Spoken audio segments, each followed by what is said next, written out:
Vamos a otro tipo de ejercicio de Bolzano. Algo más sencillo.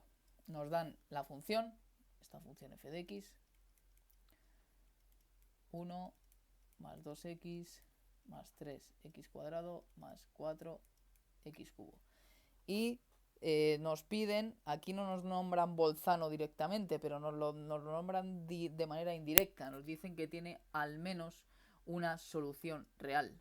Si nos dice que tiene al menos una solución real, esto enseguida nos tiene que llevar la cabeza a Bolzano. Bien, lo siguiente que tenemos que pensar es en qué intervalo nos vamos a aplicar Bolzano. Bien, vuelve a ser un ejercicio en el que no nos dan intervalo. No nos dan intervalo. Pero sí nos especifican una cosa, esta. Nos dicen concretamente que aunque no conocemos el intervalo, el intervalo tiene que ser de longitud 1. Bien, intervalo de longitud 1. Es decir, que me lo tengo que inventar. Tengo que inventarme un intervalo que sea de longitud 1. Por ejemplo, el 0,1. Por ejemplo, el 1,2. Por ejemplo, el 2,3. Todos estos son de longitud 1. Por ejemplo, el menos 1,0. Todos son de longitud 1. A eso se refiere con que localices un intervalo que yo no te digo, sino que te lo tienes que inventar, que sea de longitud 1. Bien, aplicamos Bolzano. Primera condición de Bolzano, f de x continua en el intervalo. Continua en el intervalo, que yo me voy a inventar. Que me lo tengo que inventar, porque no me lo dicen, me lo tengo que inventar. F continua en el intervalo, bien, pero es que f de x es esto, f de x es polinómica. Y que sea polinómica me implica que es continua en todo R.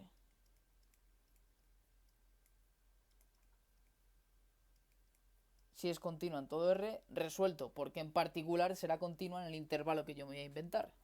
En particular será continua en los intervalos de este tipo. Bien, la segunda condición que tiene que cumplir es que los extremos f de a sea positivo, f de b sea negativo, o al revés, que f de a sea negativo y f de b sea positivo.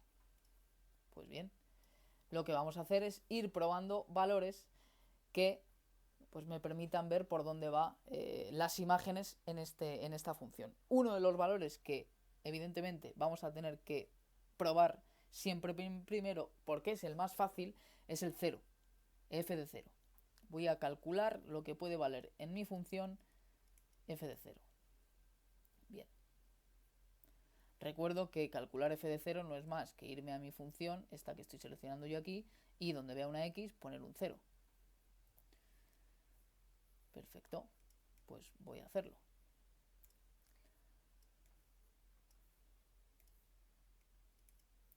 Calculo f de 0, sería 1 más 2 por 0, más 3 por 0 al cuadrado, más 4 por 0 al cubo. Esto es 1.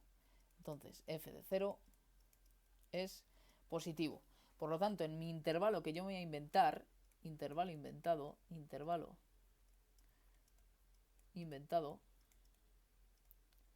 que será 0, algo o algo, 0, yo ya sé que f de 0 es positivo. Por lo tanto, el otro extremo que yo me invente deberá ser negativo.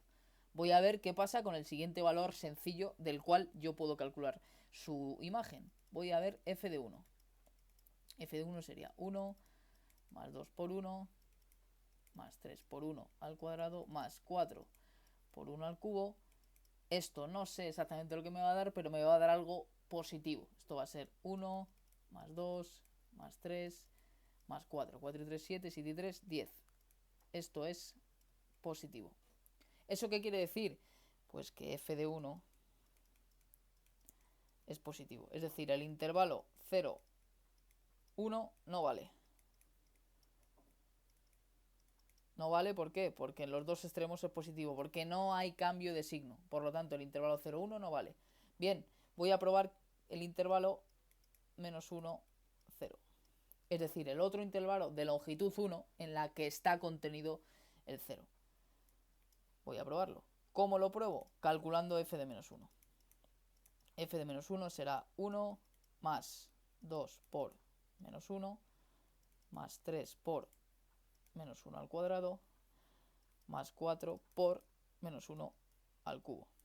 Esto será 1 menos 2, este menos 1 al cuadrado se va a positivo, más 3, y este menos 1 al cubo, por ser índice impar, se va a negativo, por lo tanto, menos 4. Esto operándolo me queda menos 1 más 3 menos 4, que es menos 1, con el menos 1, menos 2.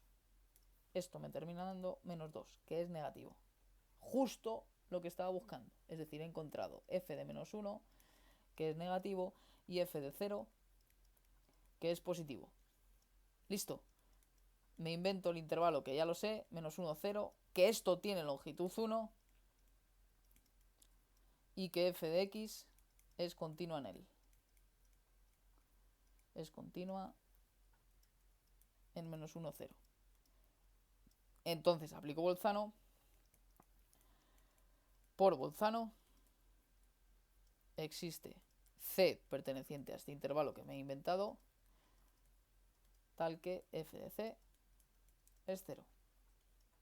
Es decir, que entre menos 1 y 0, la función en algún momento pasa por aquí. Bien, pues esta es la idea. Estos son dos ejercicios tipo de teorema de Bolzano, y con esto deberíamos tener recogidos todas las posibles preguntas que nos pueden caer sobre Bolzano y tener controlado esta parte del análisis. Bueno, pues hasta aquí. Espero que os haya ayudado.